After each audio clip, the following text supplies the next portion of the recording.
All right. Did anyone have anything philosophical that they thought they could pull out of that last session that we could talk about? What were you thinking about was running through your head?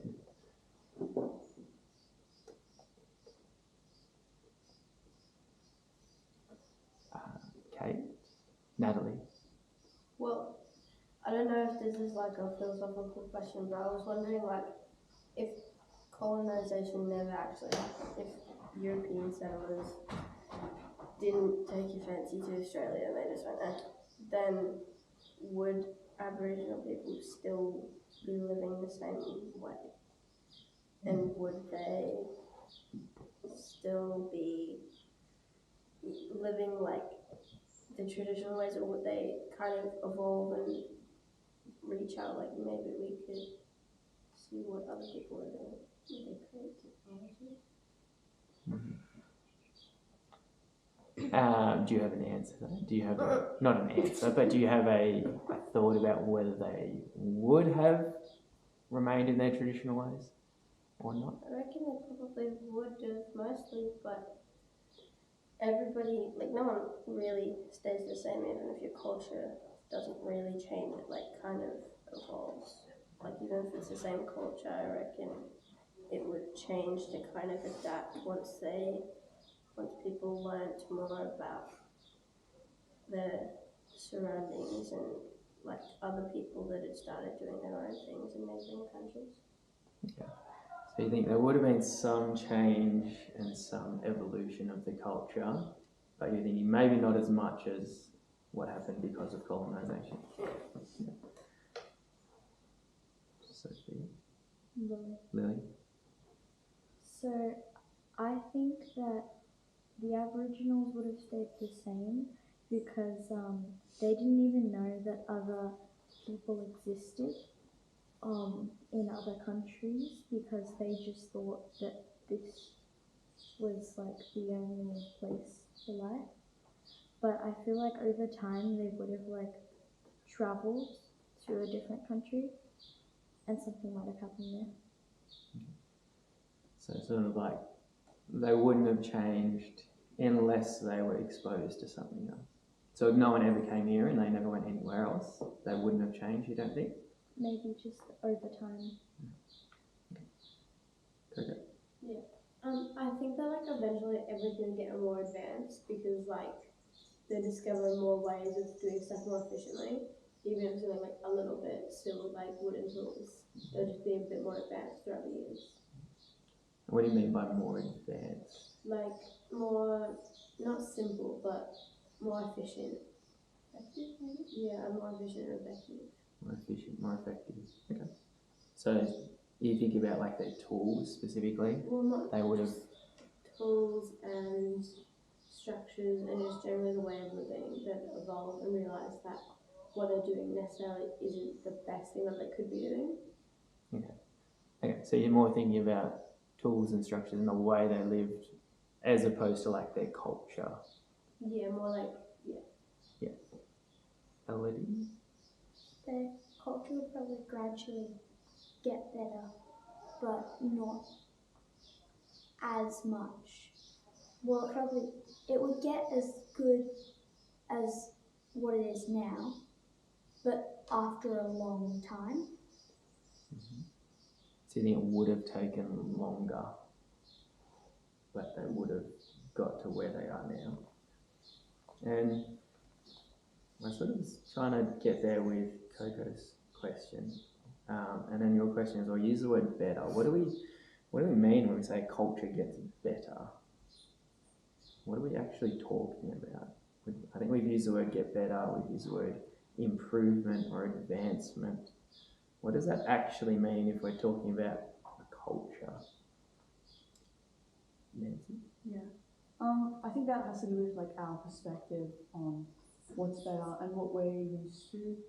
Like, so what we've been conditioned to think is, you know, the right way of living. Like, you know, like set homes and, you know, being able to go down to the store to get food. Like, it's not necessarily that the way they lived was bad in any way, it's just different. And it's harder to understand for us because we've never like known or experienced that for ourselves. Okay, so we're sort of questioning what we mean by better or more advanced. Yeah, I feel like better, using the word better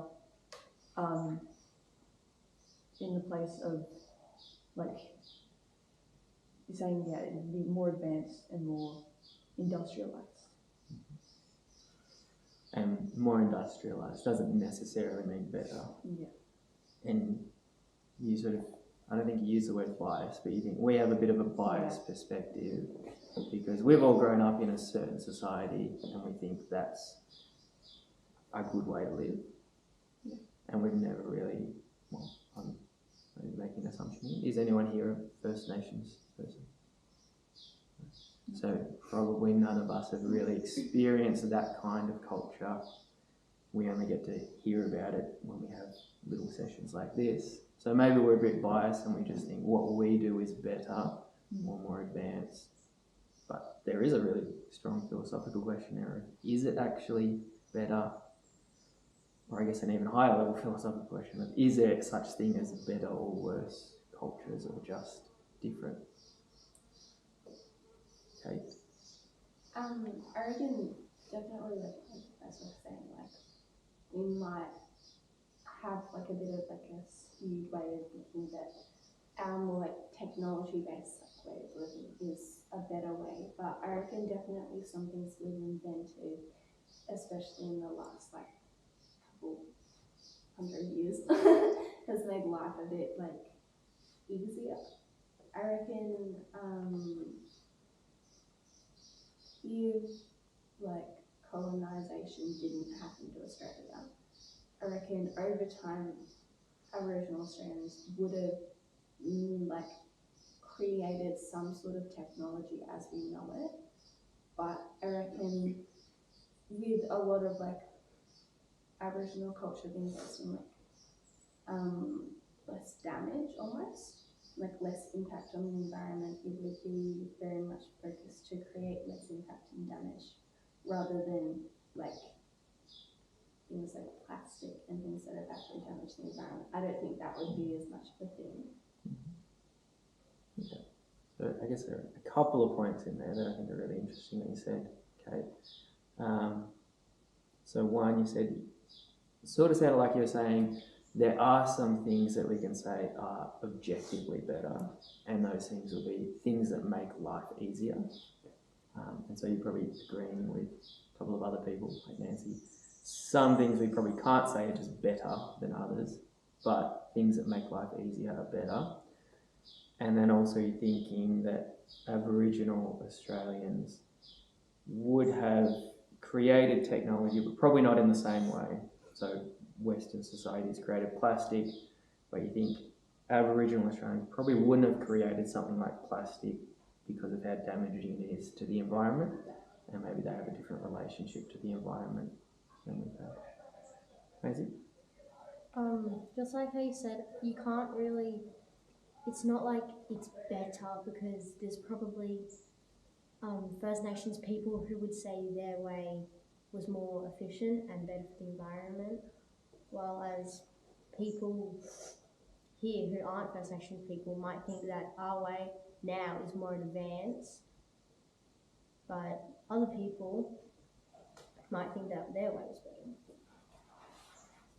And so where do we get to with that? Is it just a matter of different people having different opinions, or is there some way to judge? It's like both opinions, both ways have something better and something worse.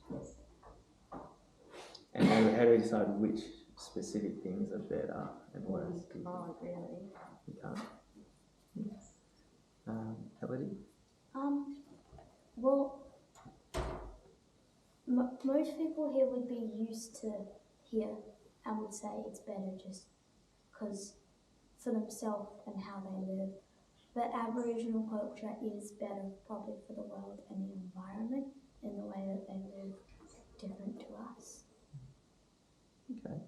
So it sounds like a slightly different perspective to Kate. So Kate's idea was sort of, we can say things are better if they make life easier, And your idea is we can say things are better, not if it makes our life easier, but if it's actually better for the environment. And so you're thinking maybe for Aboriginal culture, there's some things that they don't, it doesn't make life easier for them, but it is better for the environment, and therefore we could say that it's better. Lily? Well, I feel like the First Nation people would evolve bit by bit, but they have been living the same way for over 60,000 years until colonization came. And with that, the Europeans took away the First Nation children because they thought that they aren't living the right way. We'll show them a better way. But the thing is, we can't make the call if it's better or not. Because, well, things can be better for the environment, and that's good. But also things that make life easier are also good. So we have to find a way for both things. So you're probably quite similar to what Maisie said. You're thinking it should be up to the individuals maybe to choose for themselves rather than even us here trying to decide something is better or something is not better. Is that what you're thinking?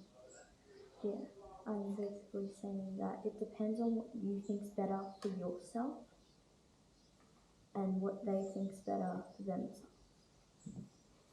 And so we shouldn't be making the decision for other people. Nancy?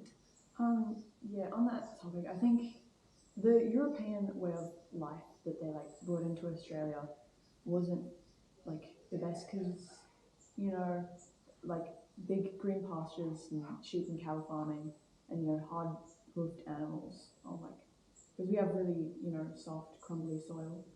And there's like all that stuff about brumbies getting killed because they're ruining the ecosystem. So I mean, the Europeans didn't necessarily know, I don't think, about how different it is down here. Because like the seasons here aren't even the same in Europe. There's like 6 seasons or something recorded by the Aboriginals. And also for the stealing children away sort of thing, I think it really wasn't their place to decide what to do with those kids. Because like it's different if you're like living in poverty and it's not your choice the way you're living, but if you're actively, if you want to live a certain way, then no one else can, you know, butt in and make you change because they think it's better or like they think they know best. So I think on your first point, you're probably connecting up with what Elodie said before, that when colonisation happened, European colonisers probably didn't think about what's actually best for the environment. They just brought over what they were already doing. And therefore, maybe we can say some of the things they did were actually not very good in terms of the environment. And then also, you're probably agreeing with Lily a bit that people should be free to make their own choices. So if Aboriginal people did want to continue living without any modern Western technology, that should be their decision and not be forced otherwise.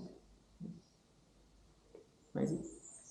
Talking about that topic, if the European, when they come to Australia and they realise that people who aren't living the same as them, they decided to have the power and control them. But if they took a different approach and was nicer and talked to them, well, they can't talk because they don't know English, but if they actually like interacted with each other somehow, the world would probably be better and the environment would probably be better because they've been working together instead of working separately against each other. So I'm just trying to think, your, I guess, big idea there might be something like working with other people rather than forcing your way of life on other people is generally or always going to be the best way to go? Not always. More often than not. And what about, I'm sorry, does anyone else want to add anything? If I slightly change the topic.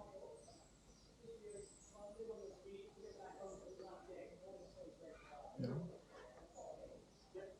Maybe just focus in on this discussion about, we sort of touched on a little bit regarding the stolen generation and how Western colonisers came in and took Aboriginal children away, partly because they thought Aboriginal culture was no good and they should take these children and force them into Western civilization. How, well, I guess let's start with a very basic question. How do we know that that was wrong? What is it about doing that that makes it wrong? We've already had a couple of people sort of say it's wrong to force your views on other people. But what is it actually about taking children away from a culture because you think another culture is better and they should be a part of that? What is it precisely that makes it wrong, do you think? I just have a little bit of time to think.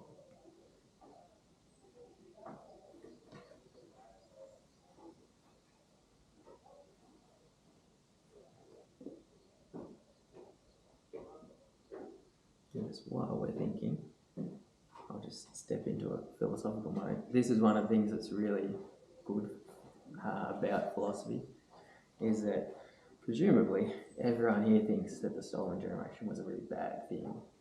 But philosophy forces us to dig really deep into what precisely is the reason that makes it bad.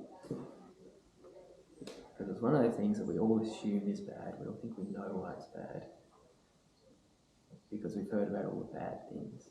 But we want to challenge those assumptions and really dig deep and find a precise reason. Why is it bad? What do you think, Coco?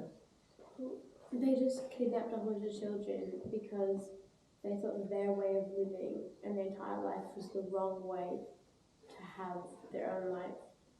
And they just took them to make them better, even though there was never anything wrong with the way they were living. So, it was bad because there was never anything wrong with the way that they were living. Therefore, they shouldn't have been stopped from living that way. Yeah, but it has nothing to do with the colonizers anyway, because it's not their life that they are living. So they shouldn't be worried about how other people are living their own life. Okay. I'm just going to step in a mode where I continually disagree with people. It's not actually what I think. I'm just trying to force you to dig a little bit deeper. But if we think about maybe children who are today, nothing to do with Aboriginal people, but currently being abused and have to be removed from their family. Clearly, 100 years ago, not even 100 years ago, people thought that Aboriginal culture was abuse and they should be taken out of that. How do we know that those people were wrong, though? Because you think there was nothing wrong with Aboriginal culture, which you just said, but 100 years ago, people disagreed with you. How do we know that you're right now and not them? You don't have to answer that. I can let someone else, but do you want to answer that? What do you mean? So, you just said there was nothing wrong with Aboriginal culture, but colonisers who, I guess, started the stolen generation thought that there was something wrong with Aboriginal culture. How do we know who's right? You or them? I think there isn't really a right or a wrong way of living. It's just how you want to choose to live. So the children should have been able to have a choice to where and how they were to grow up. Okay. So it's almost like you're saying it's not really possible for culture to be wrong. Jade? Another thing that was quite bad about what happened during the colonization was it brought a lot of distress to both the children and the Aboriginal people, because another thing is, while they were taking them, if the children were being abused in the first place, and like let's say it was absolutely terrible the way they were being treated, and they really wanted to get out of the place, why would they fight and try to get back as hard as they could? So, if I try to sum up your thinking here, the reason, or a reason why it was bad was because those children weren't being harmed in any way, and they clearly didn't want to leave from any harm. Is that sort of? Well, what I'm trying to say is when the pointing out thing how the the people who did the colonization thought that the children were being harmed or abused in any way, is when they were taking the children, it seemed they didn't really take into consideration how bad the children were not to leave. So that would be bad in a way.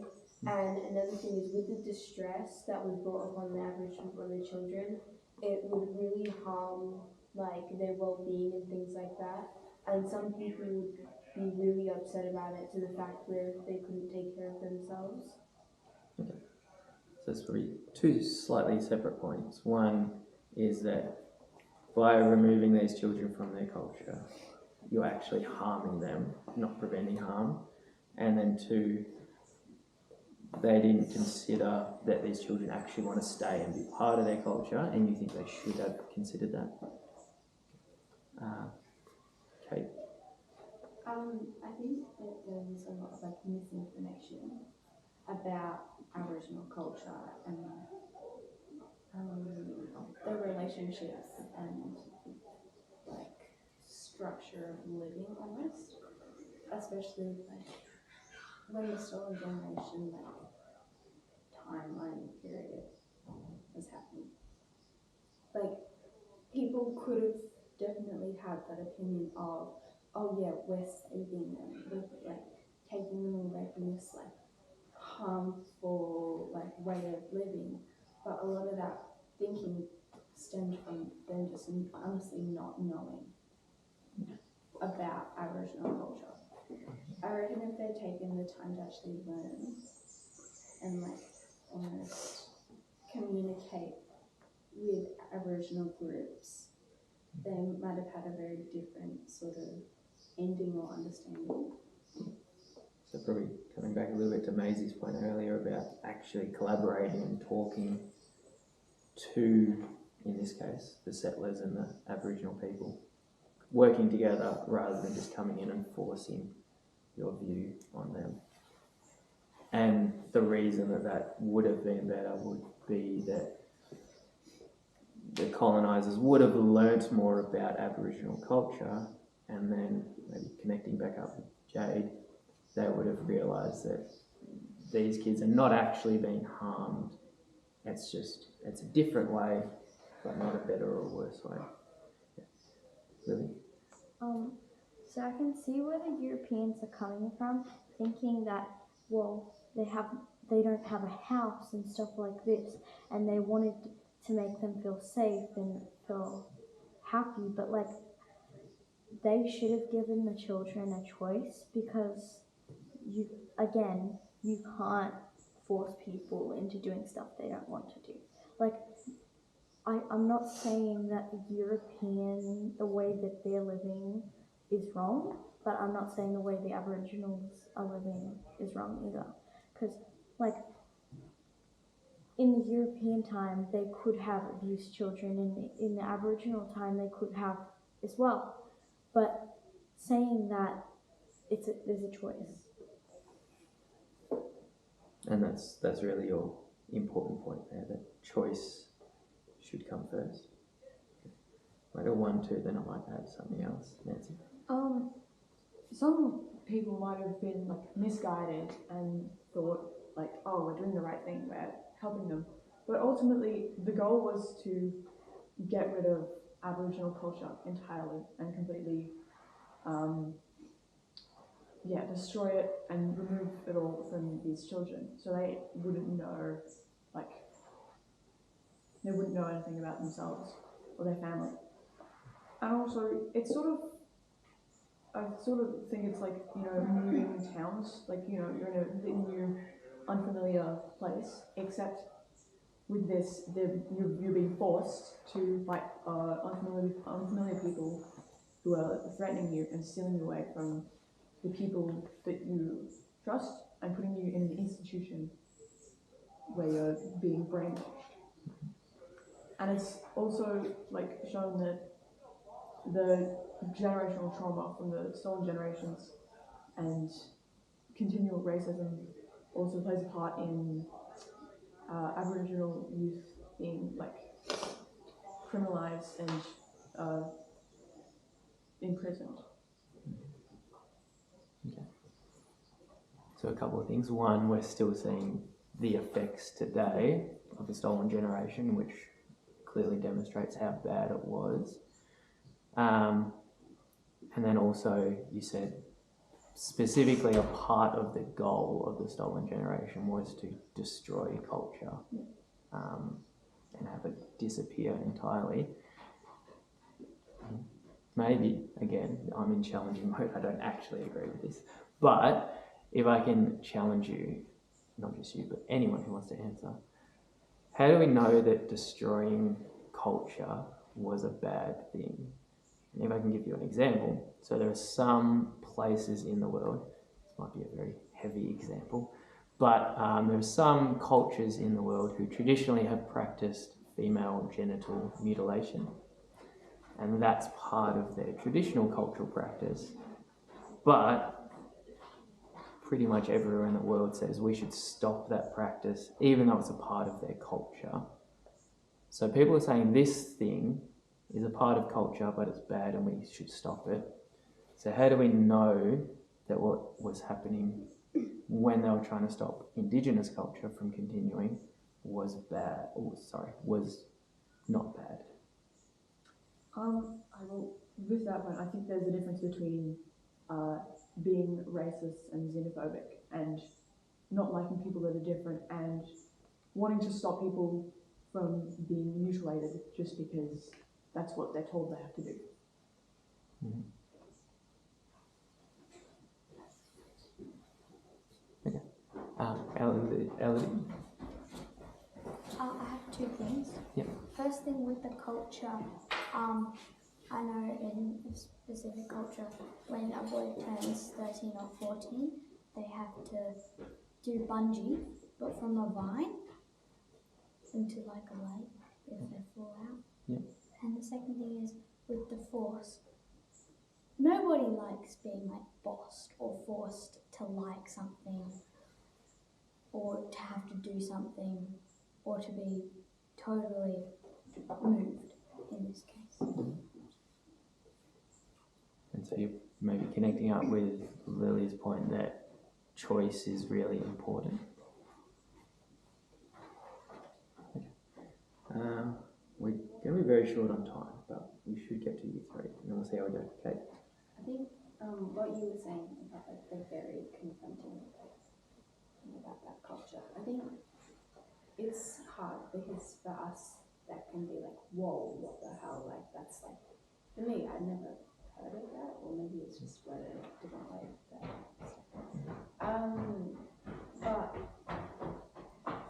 the immediate response to most people would be like, whoa, stop, that's like really